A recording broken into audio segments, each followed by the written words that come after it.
tudo bem? Hoje eu estou aqui numa consulta com o Dr. Milton Moreira. Acho que deve ter mais de um ano que eu estou chamando ele para vir aqui, ele só veio agora. Mas ele é longe, né? Para quem não sabe, o longe dele é tipo assim, aqui na esquina. É literalmente aqui na esquina da UIP, só para vocês terem uma ideia, tá? Ô Nilton, mas que bom que está aqui. Cara, eu tenho uma pergunta para começar te fazendo. Por que você escolheu fazer medicina? Tem coisas na vida que a gente não consegue explicar, né? Eu tenho um familiar médico, um tio, mas morava em outra cidade.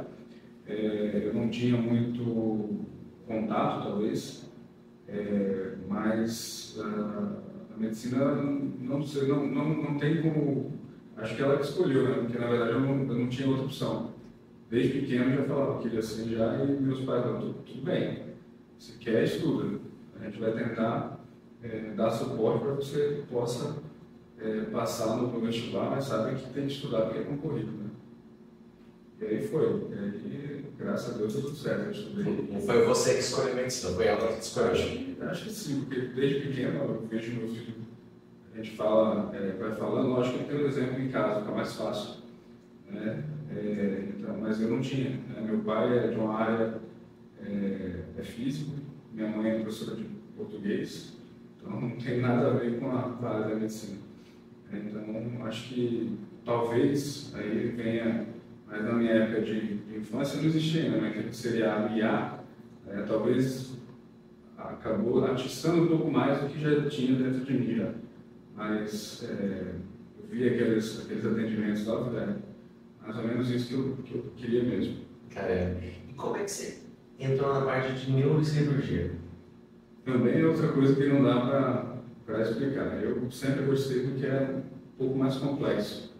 E dentro da medicina como um todo, eu via que existe uma coisa chamada neurofobia, né?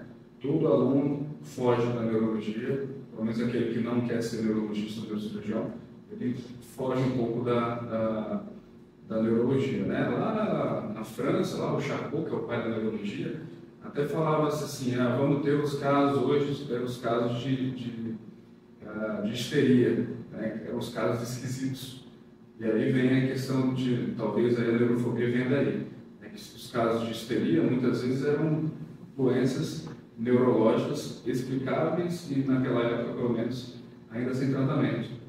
Então, e geralmente, movimentos anormais, crise convulsiva, né? A gente vê que na história a crise convulsiva muitas vezes tratada como algo religioso, né? Algo de espiritual, espírito tomando conta daquela pessoa, né? As pessoas se afastavam da pessoa que tinha crise, né?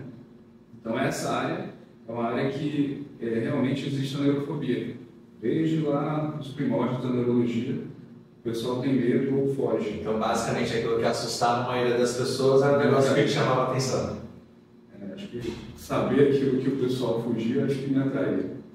E você, conta um pouco da sua formação. Você estudou aqui em Campo Grande mesmo, você estudou fora? Eu sou natural da cidade aqui vizinha, né? Natal, Rio Grande do Norte. 3 mil quilômetros de distância só. Aqui em Natal eu fiz a faculdade lá, a Federal, e aí eu fui para São Paulo fazer especialização em neurocirurgia, né? São 6 anos de neurologia de medicina, 5 anos de neurocirurgia. Aí depois que você termina a neurocirurgia, né, você pode escolher subespecialidades. Daí foi onde eu procurei me especializar um pouco mais em neurocirurgia funcional e neurologia. Então eu tenho essas duas subespecialidades. Isso, na verdade, assim, se você fizer essas coisas, tem 6 anos mais 5, depois... 6 anos mais 5, mais 2. Mais 2. De neurocirurgia funcional e neurologia.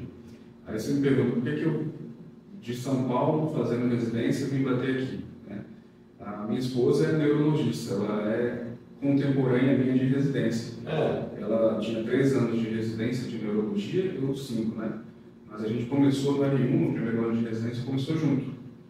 E aí lá em casa, como sou eu que mando, né? A gente falou assim, vamos para Natal, ela falou, vamos para Campo Grande. Eu disse, sim, senhora. Aí a gente decidiu por unanimidade. Por unanimidade dela? Assim, eu não vou mentir que eu vim aqui em Campo Grande, eu acho que ela foi proposital, ela veio aqui no casamento para que eu conhecesse a cidade e tal, e eu gostei muito da cidade. Eu via as vias muito amplas, né? Foi para dirigir, é ótimo aqui. Será que eu estava certo? Mas aqui é uma cidade bem organizada, então acho que foi fácil de conquistar, né? Foi fácil de fazer vir para cá. Que legal. E me fala uma coisa, você teve sua formação, veio para cá por livre e espontânea decisão da Natália, em conjunto, tá bom? Mas você é um cara que no final você continua estudando, né? Eu vejo que você está sempre viajando, sempre em congresso, sempre em formação. Como é que isso, assim, do neurosurgeon, como é que é isso na sua vida? Assim, como é que você consegue conciliar algumas coisas? Você tem família, aí você tem os pacientes, você tem as cirurgias, você tem a parte de estudo, de formação. Eu sei que você treina também. Em primeiro lugar, a gente tem que organizar, né? Eu acho que nos primeiros anos que eu vim para cá, eu não consegui me organizar assim, do ponto de vista, até de treinar, por exemplo. Talvez porque eu tinha muito plantão e eu não conseguia me organizar. Plantão, aquela vida de ar lá atrás, não é uma vida também que garante a gente tranquilidade o resto da vida, não. A gente também procura tratar o paciente de uma forma, mas a urgência a gente acaba tendendo a abandonar um pouco. A gente acaba ficando mais, no meu caso hoje em dia, eu fico mais em cirurgias eletivas, que eu acredito que seja um pouco mais complexo, mais interessante para que eu possa ajudar ainda mais, sabe? Eu acho que tem muita gente fazendo plantão, então eu optei por abandonar um pouquinho o plantão. E até por questão de saúde mesmo. Eu até brinco, né, que a gente tem a mesma idade exatamente, né? Nós somos nascidos dia 5 de setembro de 1985. Eu sou o único cara que eu não esqueço do aniversário. Só que eu rodei, talvez dando plantão, mas eu rodei de pneu murcho, né, como uns amigos eu falo. E aí, você tá com mais cabelo que eu, pelo menos. Só cabelo, né? Mas aí eu comecei a me preocupar um pouco com a saúde, comecei a ter alguns probleminhas de saúde, eu acabei abandonando um pouco o plantão, ficando mais em cirurgias eletivas e consultório. Até porque a minha subespecialidade, né, ela requer, assim, tem muita gente acaba precisando mais no consultório do que no pronto-socorro. Por exemplo, no Parkinson não vai no pronto-socorro, precisa mais de atendimento, um acolhimento mais no consultório. E me fala uma coisa, o que você atende mais no dia a dia no seu consultório? Eu tenho Parkinson, acho que acaba ficando estigmatizado ou marcado um pouco, porque é uma coisa que eu gosto muito, né, e me especializei nisso. Mas a neurocirurgia funcional ela é dividida em algumas patologias ou subespecialidades específicas, né? Por exemplo, tratamento cirúrgico da epilepsia. Para quem não sabe, a epilepsia, quando refratária, ela pode ter tratamento cirúrgico, desde o implante de eletrodos à ressecção da área que está causando a epilepsia. O Parkinson você pode modular, fazer um implante de eletrodo cerebral e pode modular aqueles pacientes que já não respondem tanto ao tratamento clínico. Então, ou seja, Parkinson entra nos distúrbios do movimento. Né? E aí vem o tratamento da dor crônica, né? Aquele paciente que fez uma cirurgia de coluna, tem paciente que fez 8 cirurgias de coluna, né? Às vezes, muitas vezes em outro serviço, fez cirurgia até em São Paulo já de coluna, continua com dor. Porque dor crônica não é que tem uma coisa comprimindo e vai lá, descomprime e resolve. Não, muitas vezes até fica a questão até cerebral. A dor crônica ela fica reverberando no cérebro e às vezes, como eu falo, a gente tem que modular, a gente tem que enganar um pouco o cérebro para tentar resolver um pouco a dor. Daí vem medicação para dor neuropática, daí vem os eletrodos, né, e tratamento para dor crônica. Muitas vezes vem de bloqueios ou até implante de eletrodo mesmo na medula ou no cérebro para tratamento da dor. E por último, a neuro-oncologia, que eu acabei optando um pouco fora da neurocirurgia funcional, mas a neuro-oncologia principalmente para operar o paciente acordado, mas também pensando na funcionalidade da neurocirurgia, ou seja, tem um neurologista que foi meu professor que falava assim, a diferença do neurologista para o neurocirurgião é a questão o neurocirurgião transforma o paciente em vegetal. Isso é absurdo falar isso, né? mas às vezes no passado, infelizmente, era o que acontecia. O paciente ia para uma cirurgia, né? Graças a Deus não cheguei nesse ponto, não sou tão velho assim, mas a gente operava o paciente e o paciente às vezes não acordava. Né? Então isso é uma doença já é grave. Então, mas hoje em dia isso a gente considera absurdo, que o paciente tem que ir para a cirurgia, tem que devolver do jeito que veio ou até melhor. Né? Então, por exemplo, operar o paciente acordado para preservar a fala do paciente, né? Talvez uma coisa de suma importância, né? O paciente é músico, aí você põe o paciente para tocar um instrumento musical, né? Aquilo que o paciente mais se preocupa em perder. E a região do cérebro onde está o tumor fala muito a favor da gente operar acordado para testar as funções durante a cirurgia. A gente meio que simula uma retirada da lesão, uma estimulação cerebral direta, e aí você, aqui deu alteração, então isso aqui eu não vou tirar. Então a gente preserva aquela região. Né? Não adianta você tirar o tumor inteiro e deixar o paciente com o lado paralisado, com o rosto deformado. Isso a gente considera que tem outros tratamentos para isso. Né? Por exemplo, tem casos que a gente tira o tumor e deixa um restinho. A gente pode complementar isso depois com outra terapia moderna, que é o Gamma Knife. Eu estava até falando antes aqui nos bastidores, falando sobre o Gamma Knife, que a gente hoje consegue operar um tumor cerebral sem precisar abrir a cabeça do paciente. Não é porque está em Campo Grande que a gente não consegue tratar. Né? Em qualquer lugar do mundo a gente consegue tratar isso. A gente vai falar um pouquinho depois dessa parte dos tumores, assim, especificamente. Mas me fala uma coisa assim, antes. Como que é a sua consulta? O paciente chegou lá para você, o que acontece? Então, já deu para perceber que eu sou filho de professor, gosto de falar, né? Então, às vezes eu falo, às vezes pode demorar um pouquinho a consulta porque eu não gosto que saia com dúvida. Aí entra no meu lado o professor. Eu não gosto que saia com dúvida, chama o filho, o papagaio, o que for, para tirar a dúvida, porque eu não gosto que tenha dúvida antes da cirurgia. E às vezes a gente não pode indicar uma cirurgia baseada numa única consulta. Eu estou conhecendo aquela pessoa a primeira vez, aí eu não posso indicar uma cirurgia mesmo vendo uma alteração grosseira no exame, mas o exame é uma coisa, o paciente é outra. A gente tem que tratar o paciente, não o exame. Então, de suma importância a gente conhecer o que está incomodando o paciente para a gente determinar uma consulta, né? Para determinar uma cirurgia, na verdade.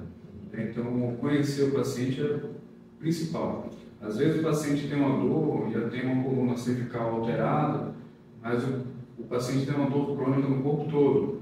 Aí você, às vezes, opera a cervical sem saber que o paciente acaba tendo um contexto aí de fibromialgia, e às vezes até pode piorar a dor do paciente. Então isso é aos poucos, uma conversa bem detalhada, a gente investigando desde a profissão do paciente para ver a questão da exposição, os hábitos de vida, isso tudo a gente precisa investigar para conhecer bem o paciente e se indicar uma cirurgia e ter resultado bom. Legal. Vamos falar um pouquinho da parte de Parkinson, assim. Quais são os sinais iniciais que são mais comuns de Parkinson, mas que eles geralmente passam despercebidos, assim? Os sinais que a gente chama de sinais cardinais, os sinais principais do Parkinson, tremor, rigidez e bradicinesia. Isso é que todo mundo já ouviu falar. Mas no início dos sintomas, né, a gente tem que lembrar que o Parkinson, talvez raciocinar de forma mais simples, onde tem neurônio vai ter lentidão. Então, o intestino vai ter lentidão, né? Talvez seja um dos principais.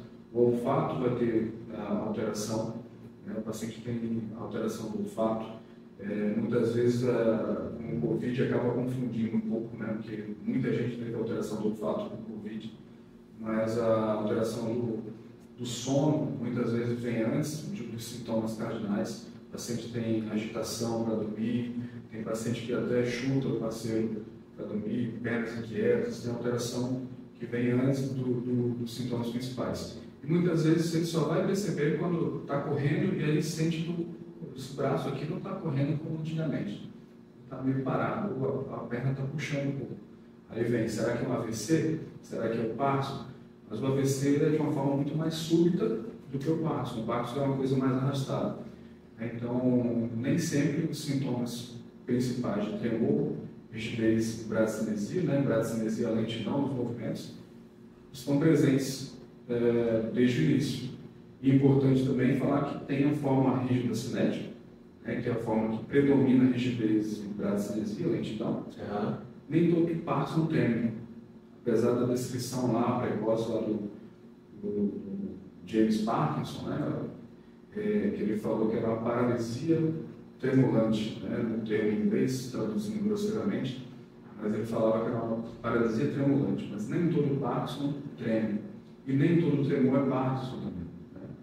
O tremor essencial, por exemplo, é um tremor benigno, que piora com o nervosismo, e não é Parkinson. Né? Então é importante que a gente tenha um conhecimento na doença, para que a gente possa estabelecer um diagnóstico correto para o paciente. Eu não sabia dessa questão aí, desses pré-sintomas que você falou, né? Se fosse uma frase interessante, onde tem um neurônio, pode ter alguma alteração, você falou de intestino, falou de olfato, essa percepção, essa consciência assim, que opa, alguma coisa mudou aqui. Né? A dopamina é muito implicada nisso, né? Por isso que a gente oferece a levodopa, né, para o paciente para melhorar os sintomas. Então, a levodopa é o neurotransmissor que talvez mais relacionado com a movimentação, né? O paciente tem um ânimo para fazer o movimento. Entendi. Olha, me fala uma coisa, o que é a estimulação cerebral profunda, esse DBS, né? DBS. Quais casos de Parkinson que ela é indicada? Então, o DBS, né, a sigla vem do inglês Deep Brain Stimulation, geralmente estimulação cerebral profunda. Lá nos primórdios da técnica, até antes de surgir a levodopa, né, que é a medicação para Parkinson, surgiu primeiro a cirurgia, por incrível que pareça. E a cirurgia nada mais era do que fazer uma lesão cerebral, né, numa região do núcleo da base, que é responsável por, vamos dizer assim, ele que seria o freio de mão dos movimentos do paciente. Então você vai lá e queima essa região, você solta os movimentos do paciente, falando numa linguagem mais simples. Então a gente tinha as lesões, e lesão em medicina a gente chama de tomias, né? Tomias. Então vem as talamotomias, que é a região do tálamo que era queimada, ablação, né, que a gente fala um termo mais médico, e as palidotomias, né, que é a região do globo pálido interno, onde a gente fazia a lesão também, a ablação na região do globo pálido interno. Ambos núcleos da base, que a gente fala. Entendi. Só que a estimulação cerebral profunda, ela veio na evolução dessa cirurgia. Né? O que foi? O Ben-Ami, que é um francês, recente, né? Eu não era nem nascido ainda, se bem que a gente já entregou a idade aqui, então em 93, mais ou menos, 92, o Ben-Ami na França pegou... Estava com 7 anos já. Acabei entregando antes, então não deu para falar, para fingir a idade. Mas o Ben-Ami pegou um marca-passo cardíaco, né, e falou assim, peraí, mas se eu colocar uma frequência alta de intensidade nessa ponta desse marca-passo, ao invés de lesionar a região do cérebro, eu vou modular uma lesão do cérebro, e se eu desligar o marca-passo, o cérebro vai estar íntegro, não vai ter lesão. Então seria uma neuromodulação. Você estimulando áreas cerebrais a alta frequência, na verdade você simula uma inibição daquela região. E aí surgiram os primeiros marcapassos cerebrais a partir do marcapasso cardíaco. Recente, 93 mais ou menos. E aí, da evolução desses marcapassos, foram criados marcapassos cerebrais específicos. Né? Hoje em dia você consegue até direcionar, se você colocou o eletrodo e for um pouquinho mais para a direita, você consegue direcionar como se fosse um farol que tem na beira da praia, né? De navio, né? Você consegue direcionar o campo eletromagnético para você pegar aquela região específica do núcleo que você talvez tenha desviado um pouquinho na cirurgia. E me fala uma coisa, a doença de Parkinson ela afeta só a parte de mobilidade ou também afeta outras funções do corpo, assim como a cognição, por exemplo? Importante essa pergunta, né? Porque a gente sabe que existe muito confundido também com Alzheimer, né? São dois nomes parecidos, às vezes que o pessoal fala Alzheimer, Parkinson, e aí confunde, né? Na verdade, o Parkinson é muito mais frequente que o paciente tenha a demência do Parkinson do que o paciente ser o sortudo de ter duas doenças, o Parkinson e o Alzheimer. Não impede, tá? Mas é muito mais difícil ter as duas doenças. Ele pode ter um Parkinson, pode ter uma demência vascular, uma demência senil, né? Mas o mais comum a gente vê o paciente evoluir quando tem acima de 10 anos, geralmente, de doença, ele evolui com a demência de Parkinson. Isso é importante porque quando já tem uma demência já instaurada, a gente acaba não optando pelo tratamento cirúrgico, porque a gente sabe que a estimulação cerebral de alguns núcleos da base nessa região que a gente usa pode piorar uma demência do Parkinson, e aí é contraindicado o procedimento cirúrgico nesse caso. Eu vou te falar um negócio, assim, minha percepção leiga, assim, né? Para mim, eu sempre associei demência com Alzheimer. E você falou que na maioria dos casos está mais relacionado. Se a gente for se a gente for estudar demência, aí o neurologista é muito mais especialista do que eu para falar disso, mas a gente tem, que o Alzheimer se popularizou. É mais fácil você falar Alzheimer do que falar, isso aqui é doença, demência vascular, isso aqui é demência senil, isso aqui é demência por corpúsculo de Levy. Aí vem do Bruce, do ator... do Superman? Não, tem um ator, Bruce, que é duro de matar. Bruce Willis? Bruce Willis. Bruce Willis está com uma demência que não é Alzheimer, mas ele tem uma demência frontotemporal, que acaba afetando a fala. Então, é muito amplo esse campo de demência, que eu não quero nem entrar muito, porque é a área da neurologia, mas acaba afetando um pouco da parte do Parkinson, então eu tenho que saber um pouco. Mas existe um campo enorme de doenças, de demências, que eu até acho um termo um pouco pesado, falar você está demente, fica um termo meio pesado, mas é o termo médico: demência de Parkinson, demência de Alzheimer, demência senil, demência frontotemporal, corpus Levy, tem muita coisa, mas que acaba generalizando falando que é Alzheimer. Entendi. E quando a gente fala um pouco na parte de avanço, assim, tem algum avanço recente ou tratamento experimental até que tem trazendo mais esperança para esses pacientes com Parkinson?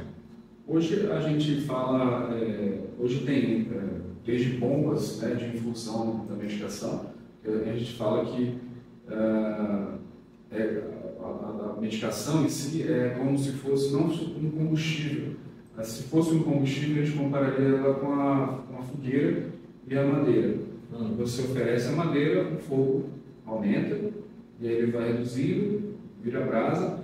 Quando ele vai começando a apagar, você coloca mais a madeira para que o fogo volte a arder.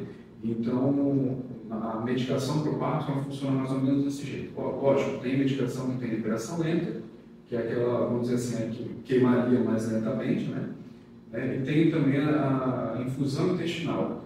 Você tem uma bomba de medicação, da levodopa, por exemplo, e ela é injetada no intestino direto, lentamente, para que não acabe a entrega do neurotransmissor, e o paciente tenha uma absorção mais contínua, uma absorção não errática. Então a gente consegue ter uma continuidade do tratamento e até uma adesão. Se você tem uma bomba lá e está tomando medicação, você não precisa estar tomando medicação às 6, às 8, às 11, 13, 16, 18 horas. É muito frequente o uso da medicação. No início até não precisa tanto, mas com o tempo vai adquirindo resistência. E é nesse período que tem a resistência da doença de Parkinson que vai começando a gente a pensar numa cirurgia.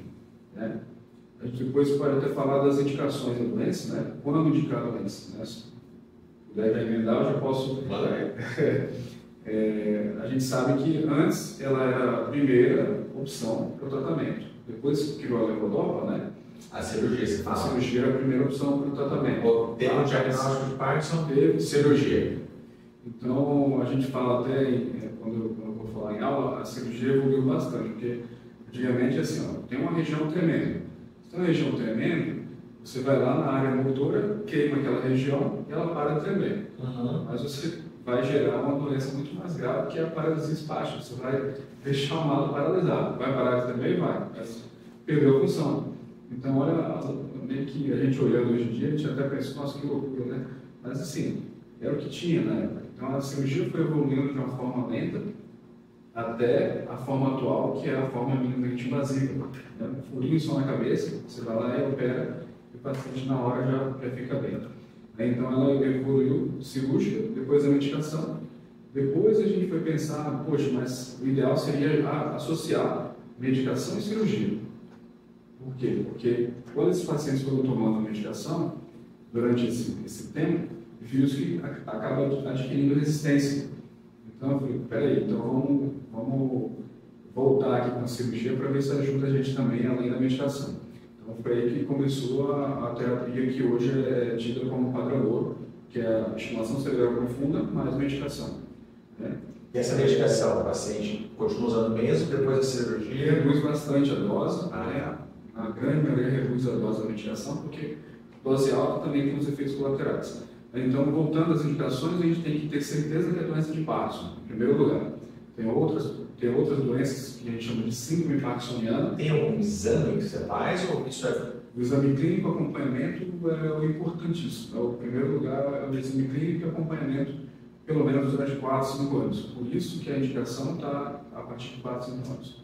E pode ser que um parkinsonismo que comece, inicialmente que pareça que é Parkinson, lá na frente ele pode evoluir de forma muito agressiva e a gente abriu um alerta de dizer, ó, isso aqui não é Parkinson, isso é uma síndrome parkinsoniana.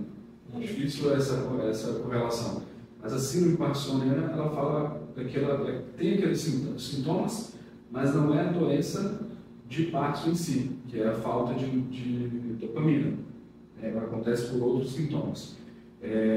Tem a paralisia supranuclear progressiva, nome feio, né, nome complexo, a atrofia de múltiplos sistemas, ela pode ser confundida muito com Parkinson, mas a sua evolução nesses 4 anos é muito diferente.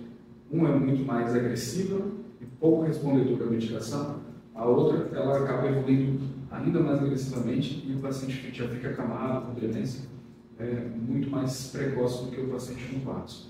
Então, e outra, essas duas outras patologias elas não melhoram com a cirurgia. É importantíssimo porque a gente ser criterioso na hora de indicar uma cirurgia. Então você acompanhou o paciente e viu que 4, 5 anos o paciente realmente tem aqueles sintomas de Parkinson. Critério número 1.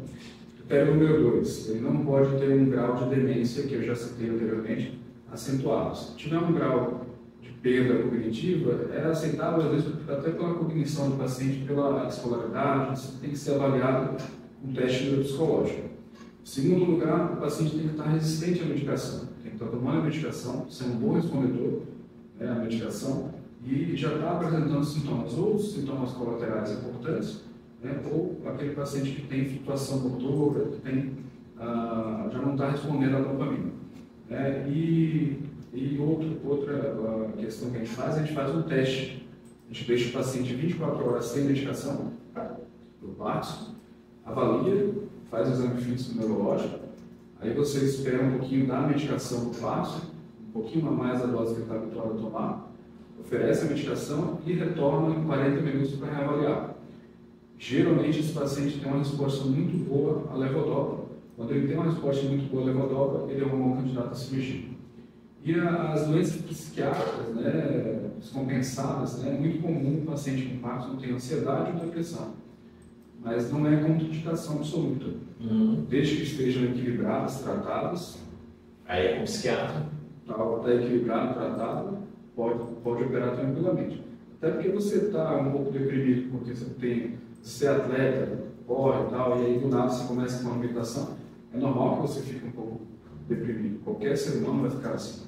Então, se ele tiver um acompanhamento, um tratamento psiquiátrico e tiver controlado, esse paciente vai ser candidato à cirurgia também. Então, é por isso que a gente tem que ser bastante criterioso. É bem extenso e complexo esse processo aí. Eu estava lembrando de uma coisa, que tinha um amigo, cara, nosso da família, que anos atrás, não sei se você vai lembrar disso, mas tinha uma pulseirinha que se fazia parar de tremer.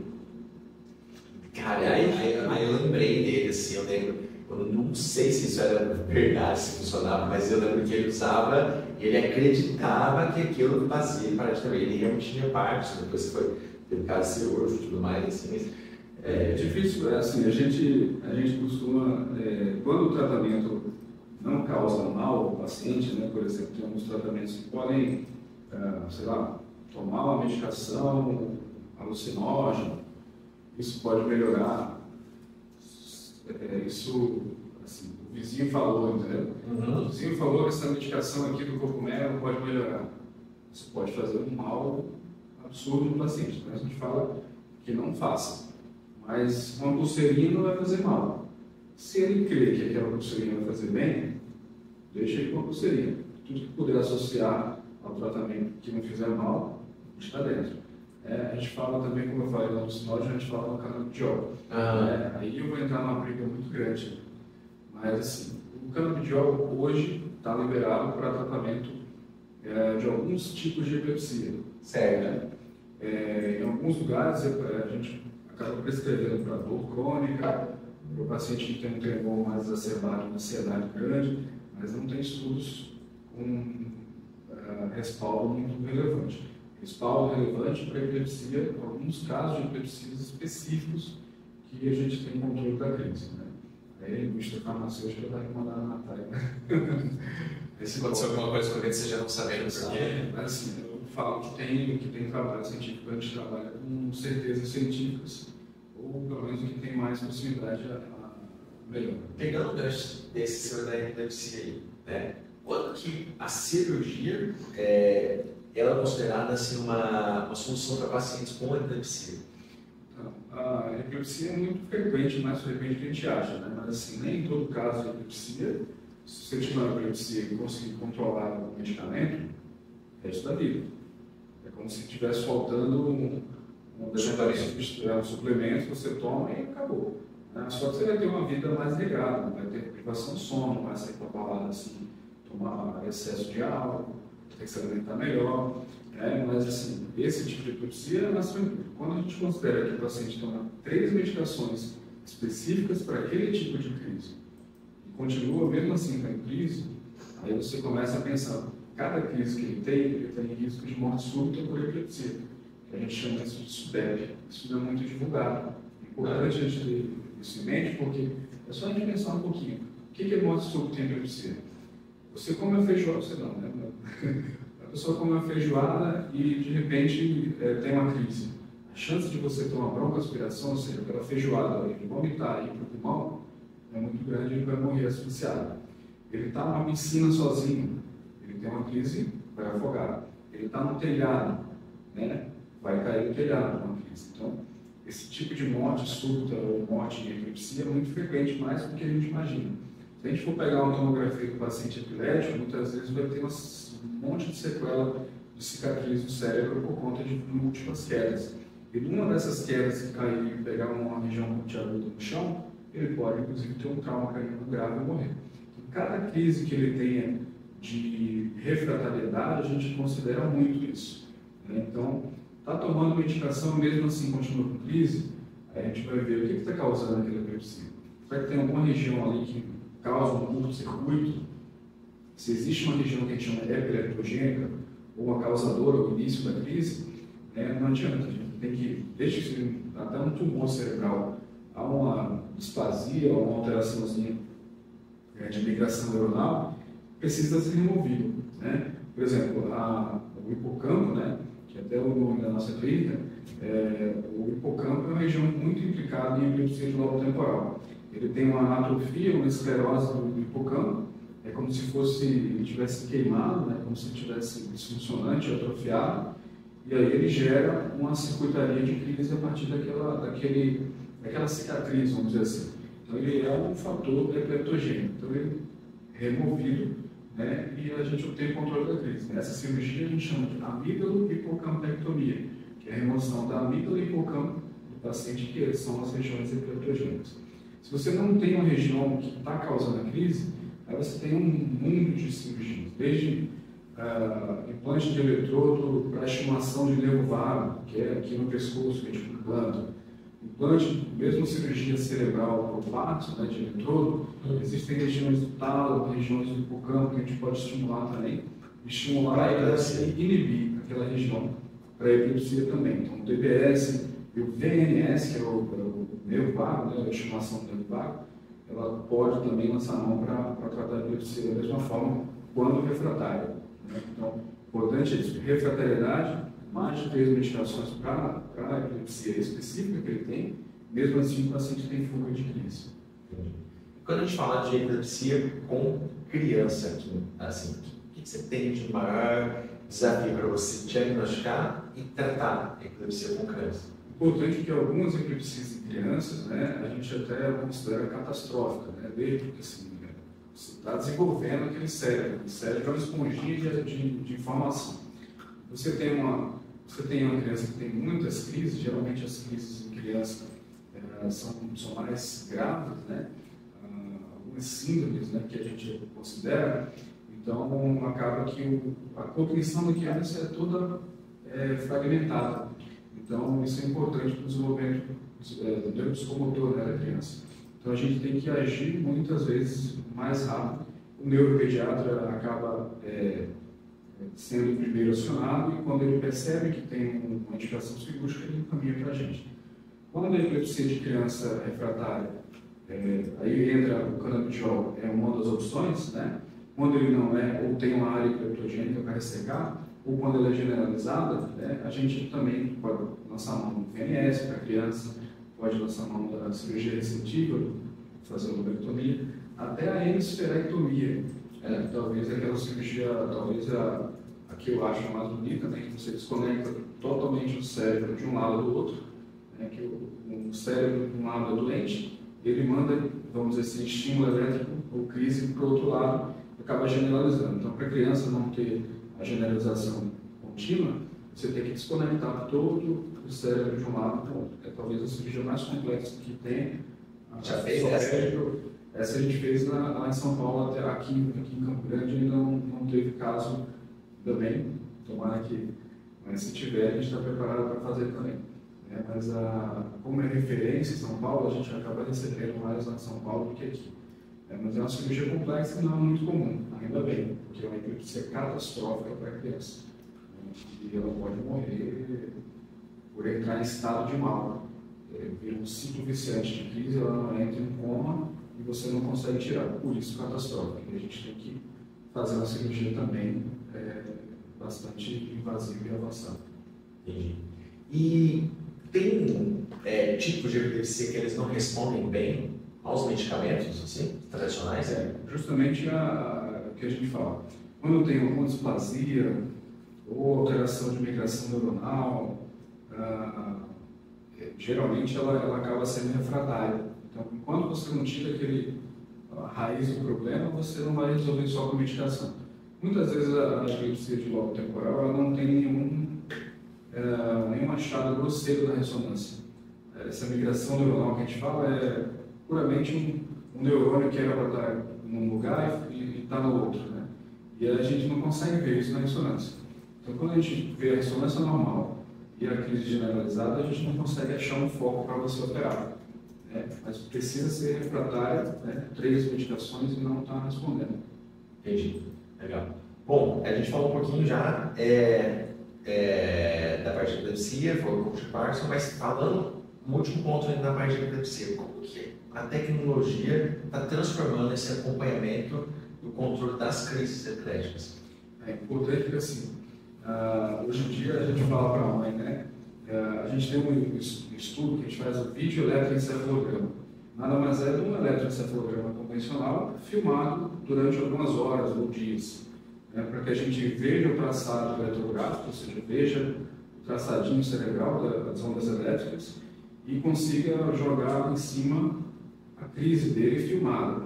Hoje em dia a gente tem um celular fácil, né? Se a mãe ela tem um pouco mais de frieza, mais tranquila, que não é uma coisa simples ver a criança convulsionando, se ela tiver um pouco mais de frieza, ou às vezes tem câmera em casa, recentemente a câmera do elevador filmou com o paciente em crise, ele mandou para mim.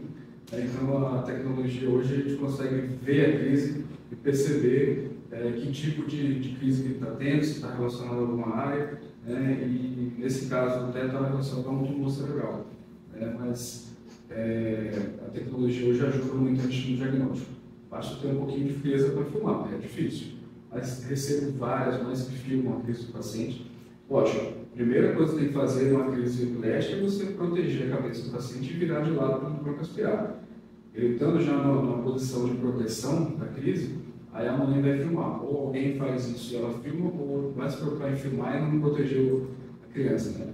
Mas eu acho importantíssimo a tecnologia ajudando no tratamento.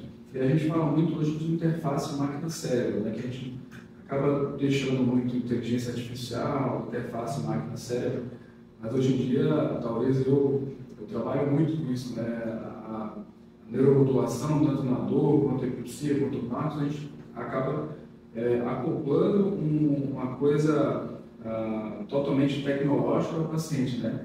Até tem gente que fala assim, o pessoal está chipando o carro para andar mais rápido, né? A gente está implantando o eletrodo em mais pessoas para que elas tenham melhor qualidade de vida também. Acho que é importante essa relação da tecnologia com o ser humano. Você estava falando da parte da filmagem, cara, isso aí a pessoa tem que ter frieza assim. E me fala uma coisa assim, de curiosidade particular. Vi alguém tendo uma crise epilética, o que tem que fazer? Exato. Antes você pensava, a sociedade pensava que não podia pegar, que podia ser uma doença transmissível. Não existe isso, né? Não é espírito, não vai passar para você, né? Respeitando as religiões, mas aquilo lá muitas vezes não é espírito, né? Eu tenho até um histórico familiar de que aí vem a questão de espiritismo, mas assim, a minha tia achava que era médium, porque algumas vezes ela era encontrada caída em casa. E eu não sabia dessa história, eu sabia depois de adulto já. Eu já estava na neurocirurgia quando ela caiu, ela ficou nervosa, caiu no hospital. Ela caiu no hospital, fizeram uma tomografia e acharam um cisto gigantesco na cabeça. Então ela tinha crise epilética desde a infância e nunca foi investigada. Tudo bem. O pessoal achava que ela era médium. Achava que ela era médium, né?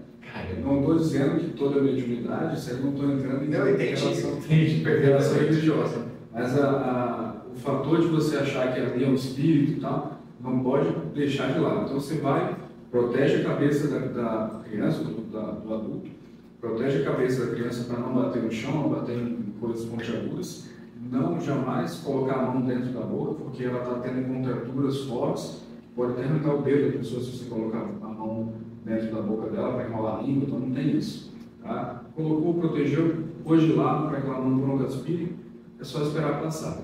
5 minutos no máximo a crise vai passar, geralmente ela pode ter dor de cabeça, sonolência, ficar um pouco agitada, que é o que a gente encontra mais no pós-ictal, né, que é o pós-crise, mas isso geralmente passa em 5 minutos. Se passar de 5 minutos, aí a gente precisa intervir com medicação. Mas aí deixa a pessoa ter a crise e, por incrível que pareça, você deixa a pessoa ter a crise. Não faz nada. Não faz nada, só protege. Não liga para emergência. Como se você é socorrista, você tem como ajudar, você pode ligar para... Você às vezes não conhece a pessoa, ela pode estar entrando em crise em estágio mal. Então é importante que ela seja atendida. Mas você espera passar a crise, se não passar, aí o serviço de atendimento leva ao hospital para intervir. Muitas vezes a ambulância já está, muitas vezes não, sempre eles estão a postos para tratar, por exemplo, as medicações como diazepínicos, né? Eles já entram para abortar a crise. Não precisa abortar a crise, toda a crise, só a crise que passa por determinado período de tempo. Quando a gente entra um pouquinho na parte do assunto mais sensível, talvez, quando a gente mais fala de tumor cerebral, né? Quais sintomas mais frequentes assim, que levam os pacientes a descobrirem que tem um tumor cerebral? O tumor cerebral ele pode, a partir da localização, pode gerar infinidade de sintomas, né? Desde dor de cabeça, né? Vômitos de repetição, criança, que muitas vezes já vi muitos casos de criança, infelizmente, criança ser atendida no pronto-socorro com dor de cabeça, vômito de repetição, às vezes a gente acha que é uma gastroenterite. É importante o feeling do pediatra que está no atendimento e perceber que não é só uma gastroenterite, né? E já vi vários casos de pediatras muito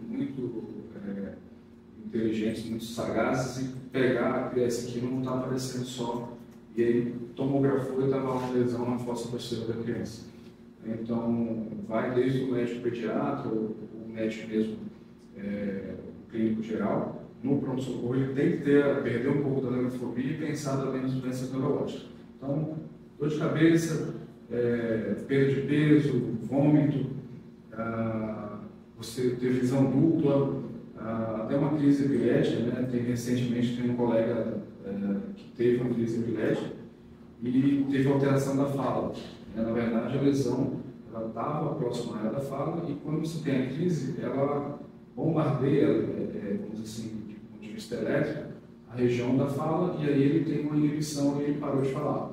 Então ele falou, alguma coisa está errada. Ele fez a imagem, a região da fala, a região de Wernicke, que a gente conhece, tinha uma lesão próxima à lesão tipo glioma, né, que é um tumor do símbolo central, tipo isolado do símbolo central, e que a gente operou recente agora, graças a Deus, tudo bem. Mas assim, desde até sintomas bem que você vai dizer assim, nossa, isso aí não existe. Mas eu já peguei caso, inclusive na residência, que a paciente sentia um cheiro esquisito. Isso aí, sabe? Tem um cheiro esquisito, eu vou limpar a casa. Limpou a casa toda, né, e continua um cheiro esquisito.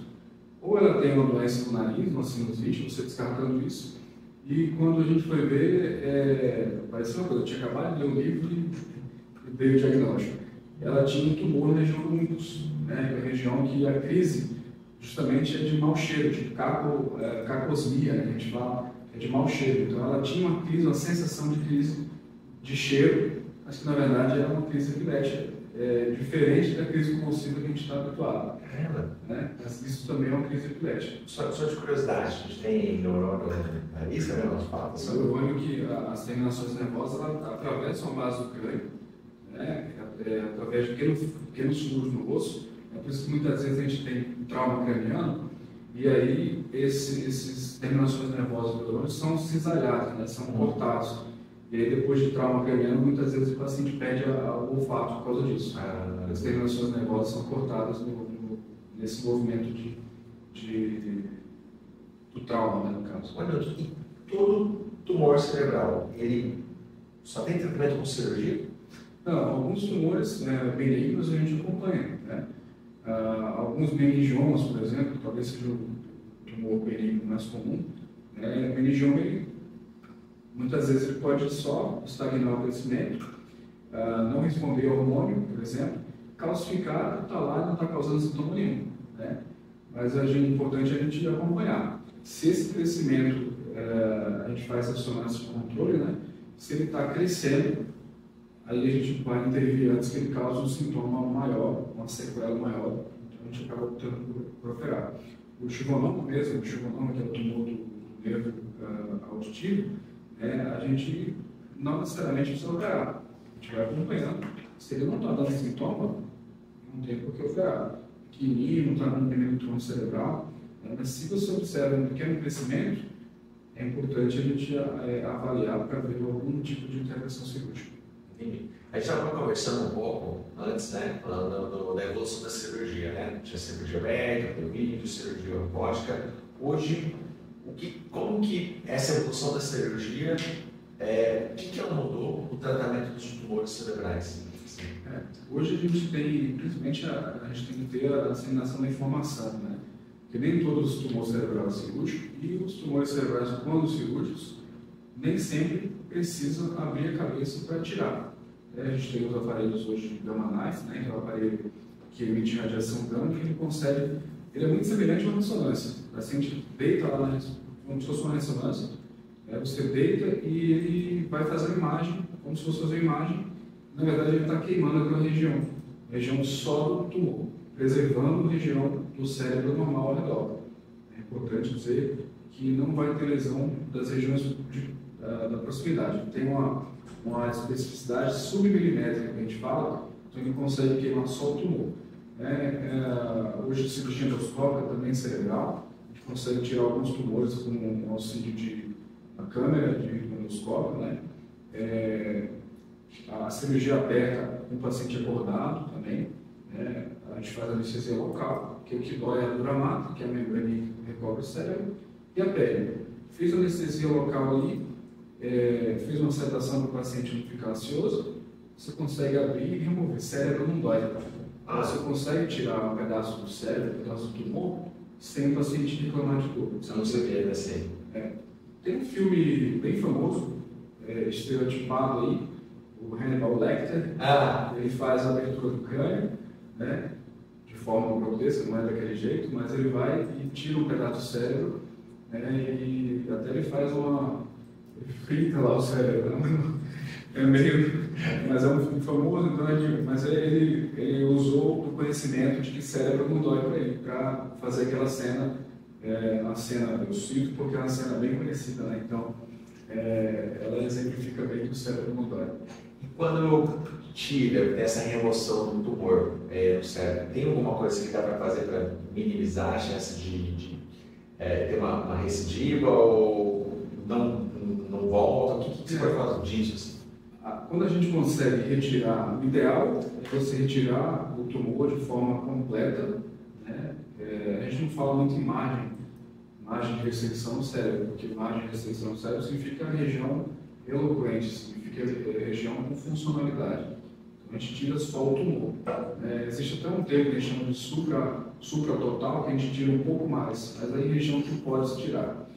Mas se a gente tira o tumor completo, visivelmente, macroscopicamente, nesse caso que a gente operou semana passada, a gente fechou o paciente, levou para a sala do lado, fez ressonância intraoperatória, inclusive foi o segundo caso feito aqui em Campo Grande, a gente está trazendo tecnologia de São Paulo para tentar... Ressonância intraoperatória que fica no meio da cirurgia. No meio da cirurgia a gente fez a ressonância, trouxe o paciente para ver se precisava ampliar a inserção, viu-se que tirou a maior parte da lesão, que ficou um restinho da lesão que podia causar sequela, que é uma área que a gente fala que positivou. Então essa região a gente não ia poder tirar. Se tivesse sobrado uma outra região que não positivou, a gente voltava para a cirurgia, ressecava mais, fechava, acabou a cirurgia.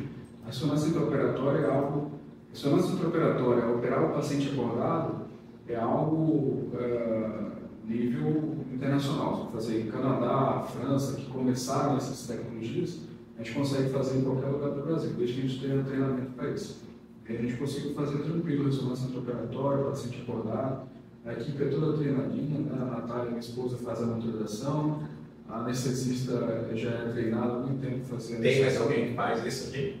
Tem poucos, mas tem poucos. Eu achei que eu já ia levantar sua bola aqui. Não, de cirurgia acordado, basicamente a gente não é a equipe que mais faz há mais tempo. Vez ou outra, algum acaba tentando fazer, mas quem vai fazer é a Natália, a monitorização. Né? A monitorização também faz parte do treinamento. Ela foi treinada com a equipe da Silva Veste, né, do Felipe Manês, e é a equipe que mais faz no Brasil.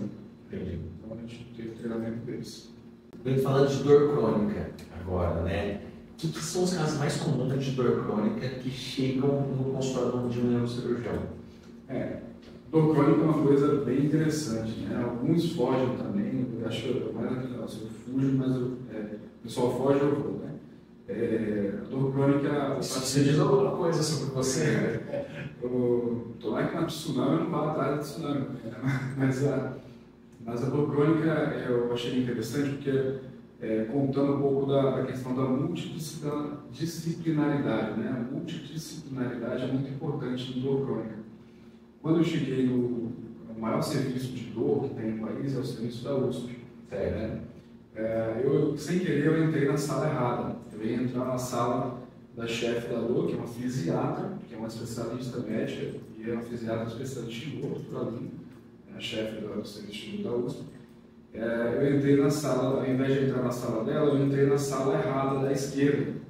Entrei na sala do Fábio Puentes, que é um hipnólogo conhecido. Você conhece o Fábio Puentes? Isso, chileno lá. Eu entrei na sala dele de jaleco, mas como assim, o setor de dor, ele está aqui, o que ele está fazendo? Aí ele fez, vem cá, vamos fazer uma prática aqui. A primeira aula foi com o Fábio Puentes, ao invés de ter ido para a sala certa. E aí ele foi fazendo hipnose, a paciente tinha dor crônica. Ou seja, hipnose, medicação, fisioterapia, aí você tem um neurocirurgião na sala, tem um ortopedista. No setor de dor da USP, você tem multidisciplinaridade. Não adianta você ser anestesista ou tratar dor sozinho. Você tem um limite até onde você pode ir. Você pode tratar dor crônica com bloqueio, você pode tratar dor crônica com medicação, você pode tratar dor crônica com hipnose, seja o que for, tenha multidisciplinaridade, você tenha maior sucesso no tratamento. E aí a dor crônica a gente acaba tratando muitas vezes assim, o paciente operou a coluna, ou ele teve uma neuropatia, por exemplo, teve herpes zoster, e aquela herpes zoster lesou o nervo, lesou o gânglio do nervo, e aí ele vai ter dor crônica. A gente precisa meio que enganar o cérebro, que tem um estímulo doloroso ali. Porque muitas vezes até você tem dor crônica do membro fantasma, você amputou o membro e você tem dor crônica, então você percebe que a dor não é só uma lesão, é uma relação de causa e efeito simples, é muito mais complexa. Então você acaba tendo que ter uma terapia associada, então é multidisciplinaridade, não tem outra. Então você pode chegar ao ponto de fazer bloqueio, fazer o tratamento que for, e em último caso, aí vem a minha parte de implantar eletrodos. Você implanta o eletrodo porque na verdade você bloqueia a ascensão do estímulo doloroso na medula. O estímulo doloroso está no seu dedo. Ele vai subir e ele vai ser compreendido como dor no cérebro. Só que você pode até amputar o dedo, mas você pode ter dor no membro fantasma. Então, o que você tem que fazer? É bloquear o estímulo na medula, ou seja, quase que na raiz do problema. Você vai na medula, coloca o eletrodo, você vai anular aquela região ali, e ele não vai subir para o cérebro e não vai ser compreendido como dor. Esse é um efeito também das drogas neuromoduladoras. Muitas vezes você deve ter droga para dor, antipilético, droga para depressão, que eu explico bem ao paciente, não, você não tem depressão, mas essa medicação, nessa dose, ela serve muito para dor crônica. Porque a diferença entre veneno e medicação tem dose a dosagem, Então eu explico muito dou esse exemplo. Então você vai usar a medicação na dose para dor e não para... Eu falo, não vai nem a bula, porque senão você vai achar que você está com depressão e tal. Não vai confundir. Apesar de que a depressão anda em conjunto. O paciente com dor crônica, é difícil, você não tem um convívio social adequado, é muito difícil ele não ter depressão. E às vezes a gente tem que ter um pouco de parcimônia e tratar o paciente das duas formas. Também às vezes encaminhar para o colega que trata a depressão, que é o psiquiatra. Quando a gente fala da dor, como é que eu faço para identificar se a dor crônica ela tem uma origem neurológica, ou muscular? As dores, a gente chama de neuropática, que são as que a gente mais trata, e as dores inflamatórias são diferentes. A dor neuropática, geralmente é queimação e choque, ela é de forte intensidade, muito mais forte intensidade. A gente que passou dos 20, a gente vai ter uma dorzinha aqui e acolá. 30 também? Não sei. Mas a gente vai ter uma dorzinha aqui e acolá, que a gente toma medicação e ela passa. A gente costuma tomar medicação forte quando a dor é neuropática. Aí vem os opioides, aí vem as drogas da neuromodulação. Mas geralmente a dor é inflamação de forte intensidade, muitas vezes ela percorre trajeto de nervo, que aí vem o estudo dos dermatos, para a gente entender, aquele nervo, ele passa naquela região. Então, a dor ciática, vai na coluna, passa na náusea e vai até a região posterior da perna, pegando a perna inteira. Ela segue o trajeto do nervo. Então, isso fala muito mais a favor de dor neuropática do que dor inflamatória. Eu tenho dor de joelho, eu tenho o joelho operado. Então, a minha dor no joelho melhora com gelo, melhora com a gente fica um pouco parado. Então, quando vai aquecendo, vai fazendo um movimento, ela pode ir melhorando, porque vai lubrificando o joelho. Isso é uma dor inflamatória, é uma dor neuropática. Então, as características são bem distintas. Muitas vezes elas se sobrepõem. É importante saber caracterizar para ter um tratamento adequado. Você já falou um pouquinho disso, mas pode perguntar até para você ser mais específico. Assim, quais que são os procedimentos cirúrgicos que são mais indicados para os casos de dor crônica? Dor crônica é uma ampla gama de tratamento, não é à toa que bastante tempo de formação, mas vai desde isotonia por radiofrequência, que a gente coloca uma agulhazinha e a ponta da agulha ela aquece a determinada temperatura e ela vai deixar como se fosse um nervo bobo. O nervo que a gente vai deixar bobo é o nervo que faz sentir dor, não é o nervo que faz a motricidade, por exemplo. Outro tratamento que a gente pode fazer é uma infiltração.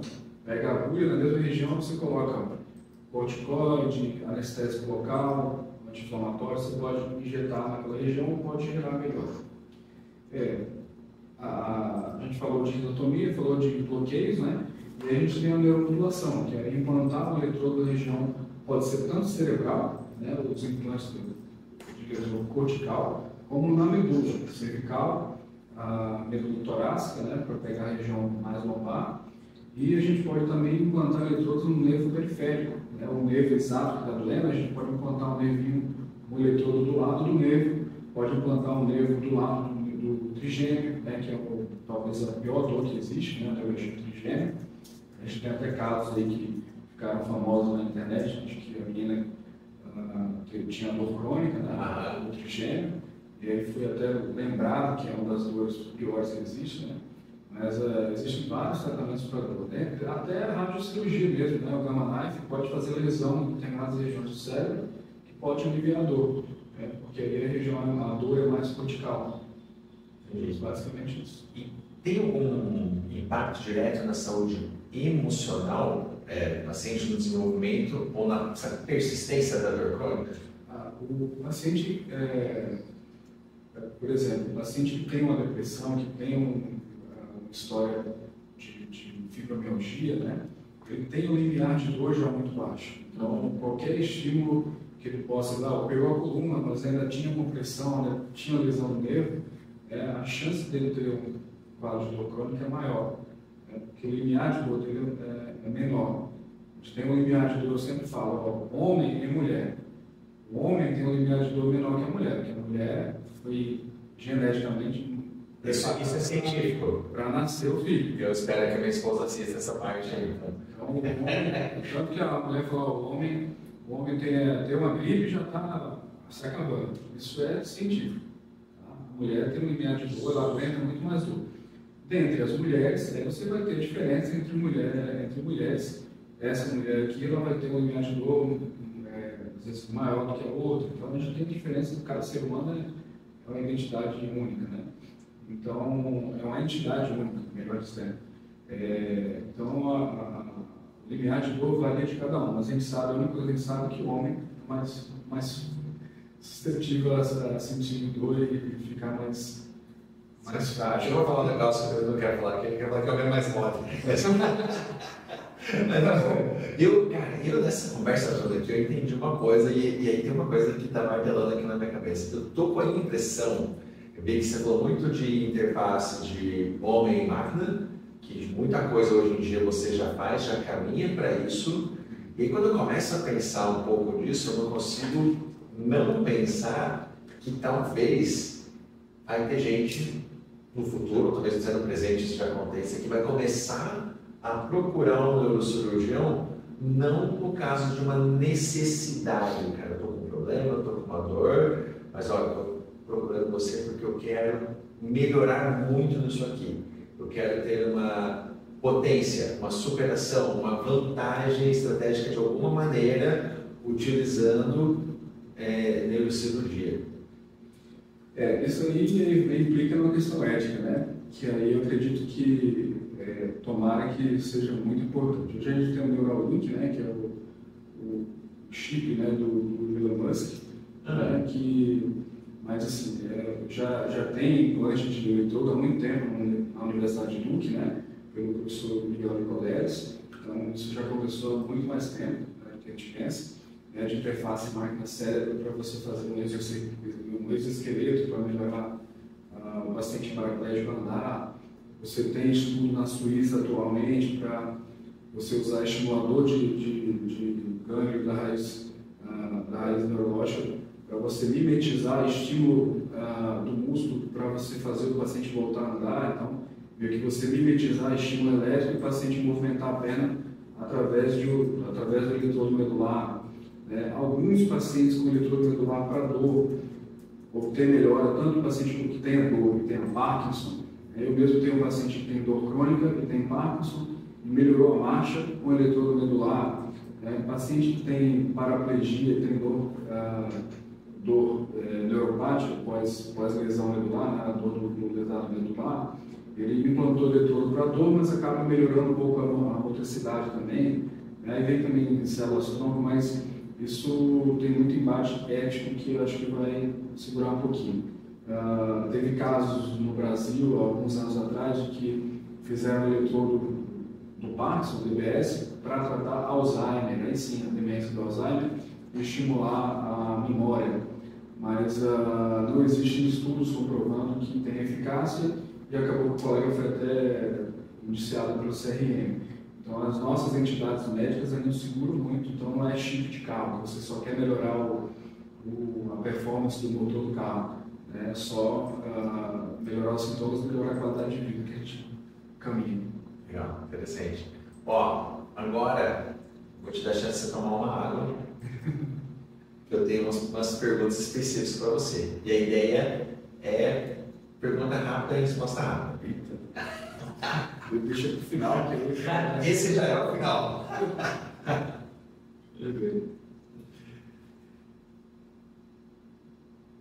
Preparado, valendo. 3, 2, 1. Um mito sobre o cérebro que te irrita. Essa pergunta, né? Não vou lembrar agora, né? Tá muito rápido. Cérebro do... Comer cérebro do... Cérebro do... dor de cabeça, estou com dor no cérebro. Boa. O maior avanço recente na neurocirurgia? Acho que o implante de células tronco no tecido lesado, né? Tecido neuronal lesado. Quem sabe que tecido neuronal, até onde a gente sabe hoje, ele não regenera. Então, a regeneração do tecido cerebral é um avanço que a gente está correndo agora. Legal. Ó, uma rotina essencial para você cuidar da saúde cerebral. Acho que a maioria do neurocirurgião funcional é metódico. E se eu tiver a questão assim, eu acordo, vou para a academia, volto para casa, vou para o consultório e à tarde, geralmente, as minhas cirurgias. Por quê? Eu não gosto de operar sabendo que tem consultório depois. Porque a cirurgia eu vou operar sem ter pressa, sabendo que tem compromisso depois. Eu opero, é o último compromisso do dia. Acabar de madrugada, que acabe de madrugada. Mas eu gosto de fazer tudo metódico, sem pressa, para que saia tudo bem. Legal. Maior vilão para o cérebro na vida moderna? Estresse. Por isso que você explantou isso. Legal. Se você pudesse focar em uma coisa para reduzir dores crônicas, qual seria? Prevenção. Prevenção. Aí é na minha área, nem estou puxando sardinha para minha área. Tá bom. Mas a prevenção, né? O fortalecimento, a atividade física é o primeiro lugar. Um fato que você acha que é surpreendente sobre o cérebro que pouca gente sabe? A neuroplasticidade. Né? De você ter uma criança, muitas vezes, que você tem uma lesão no cérebro, na região do doente, e uma região do lado assume a função. Né? Então, eu brinco, porque eu tenho uma frase que talvez seja da minha avó, mas eu falo até assim, criança é igual a rabo de lagartixa. Você pode ter uma lesão, você pode tirar, e muitas vezes ele vai regenerar. Não vai regenerar, mas outras regiões vão assumir a função e a criança vai sair bem. Tá bem. Perguntar também, e aí vale para o nosso pessoal aqui, café é o herói ou o vilão do sistema nervoso? Mais uma vez eu vou citar a sábia de Dona Maria, minha avó. Ela não falava que tudo demais é veneno, ela falava tudo demais é muito. Então o café, eu vou falar até como usuário. Usuário consumidor. Se eu tomar mais do que talvez duas xícaras de café, eu já começo a ter, eu já tenho sensibilidade, porque eu usei muito energético, que é erradíssimo usar muito energético.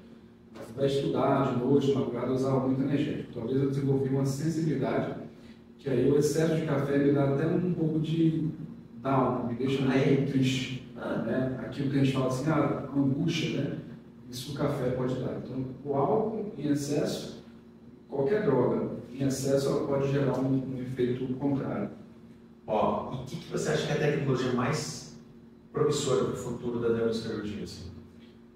Atualmente eu estou apaixonado novamente pelo Gamma Life, né, que é a possibilidade de você operar um tumor cerebral sem abrir a cabeça. Pós-operatório, você volta no avião, você vai de avião, volta de avião, como se você não tivesse operado. Isso para mim é um grande avanço da neurocirurgia. eu sou um cara que eu quero viver até os 100 anos com saúde ou morrer tentando. O que você pode dar de dica para mim? Qualidade de vida é tudo. Eu acompanho, eu vejo que você anda de bicicleta, está magrinho, isso é um ótimo caminho. Fazer musculação, que músculo, além de a musculatura fazer um feedback positivo na questão do hormônio, né, os hormônios aumentar o volume muscular, né, o testosterona, é a qualidade de vida que faz você conseguir levantar, ao final da entrevista, levantar tranquilamente da cadeira, sem ficar fazer esforço, né? Então isso que vai dar qualidade de vida para você é atividade física e musculação, principalmente. Musculação, boa. E cara, se tivesse alguma coisa assim que você quisesse que todo mundo soubesse, você não fala assim, pô, imagina que o Google lá é o maior site do mundo, o site mais visitado do mundo, tem a logo dele lá, Google. Se você pudesse trocar essa logo do Google durante 1 minuto, o que você escreveria lá? Mas tem que fazer, o Google faz isso, hein? Deixa eu ver. Qualquer coisa, cara, que você quiser, pode ser da sua especialidade, da sua área, uma coisa que você acredita, algo pessoal. Depois, cara, eu queria que todo mundo soubesse disso aqui. Acho que aproveita o tempo. Talvez não dê para encaixar no Google, mas só colocar time já está no jeito, já, porque eu percebi que a gente tem um tempo muito regrado aqui que talvez a gente nem saiba, com certeza a gente não sabe quanto tempo a gente está aqui. A gente, com certeza, a gente sabe por que a gente veio para fazer, o que a gente vai fazer aqui. Mas, principalmente, tempo para a família, tempo para os seus pacientes, mas tudo isso ponderado, né? Mas nunca esquecer a família, que é que me deu o suporte para chegar onde eu cheguei, para fazer o que eu faço. Legal. É mais fácil lembrar do dia assim?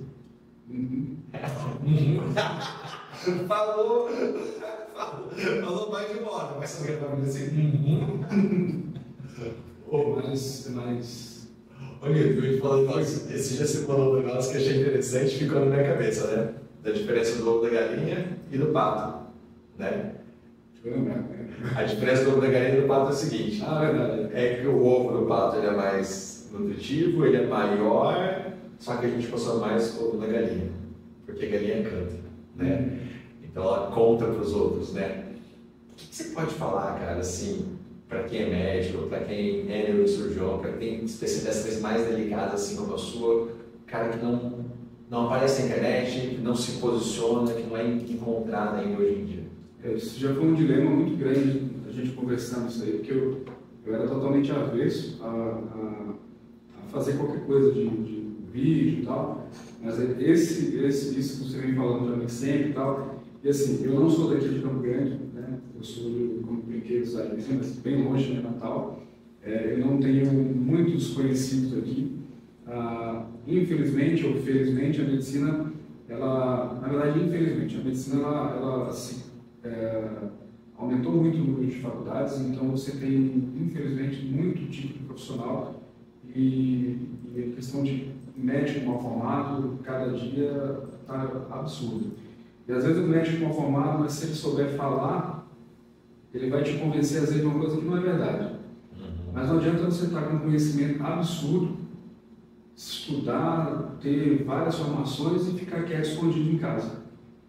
Então, eu fui pensando aos poucos, escutando meus pacientes, falando assim: doutor, mas eu estou há 10 anos esperando a cirurgia de parto, eu não sabia que o senhor fazia essa cirurgia. O senhor está aqui, eu não vi no Google, não vi em canto nenhum e tal. Teve que um colega médico encaminhar, ou eu vi na internet um vídeo, o senhor falando e tal, para poder vir. 10 anos. E aí um outro falou assim: meu irmão tem a mesma doença, mas ele acha que não vai ficar bem da cirurgia e tal. E eu vi o vídeo e eu quero que o senhor faça o vídeo da minha cirurgia para convencê-lo a operá-lo. Aí foi meio que uma virada de chave. Eu falei assim: não, eu tenho que não só me especializar, mas eu tenho que mostrar às pessoas que existe saída para muita coisa. Existe tratamento para muita coisa que não é porque a gente está aqui em Campo Grande, que é do lado de São Paulo, que a gente não vai ter a mesma tecnologia que tem em São Paulo. A gente tem a mesma tecnologia, tem ótimos profissionais aqui em Campo Grande, né?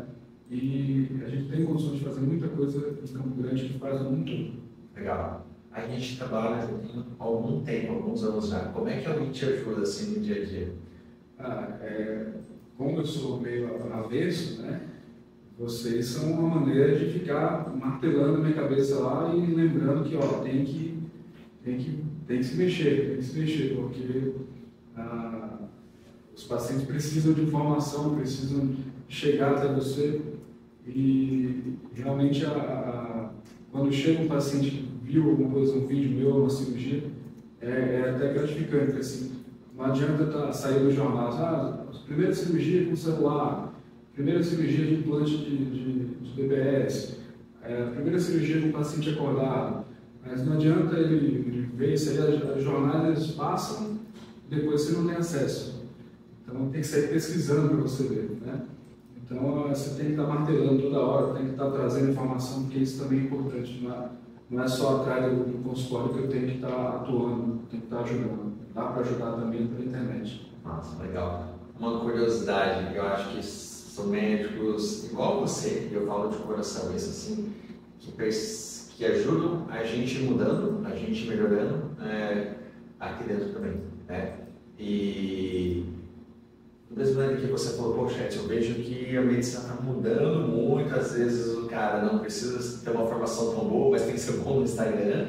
Então, pô, peraí, cara, a gente também tem um papel nessa história. Boa parte do nosso papel hoje aqui é tentar, o máximo possível, fazer bons médicos como você serem encontrados por pacientes que precisam. Uma das coisas que a gente mudou, aqui no Rio já tem alguns anos, né? A gente só trabalha hoje com médicos especialistas. Médicos não é uma qualidade, não é uma, assim, uma certeza de qualidade, mas acho que já é um nível um pouco... Segurança para vocês também, né? Também. E é um nível um pouco mais de segurança para o paciente também, né? Porque depois, quando a gente começou a olhar um pouquinho os nossos números, cara, peraí, a gente está colocando muita gente em contato e tem que ser de preferência com bons médicos, boas pessoas. Cara, valeu. Obrigado. Valeu demais. Olha só aí, Valdir, só de palmas aí para você. Pessoal, é isso aí. Um abraço para vocês. Até a próxima.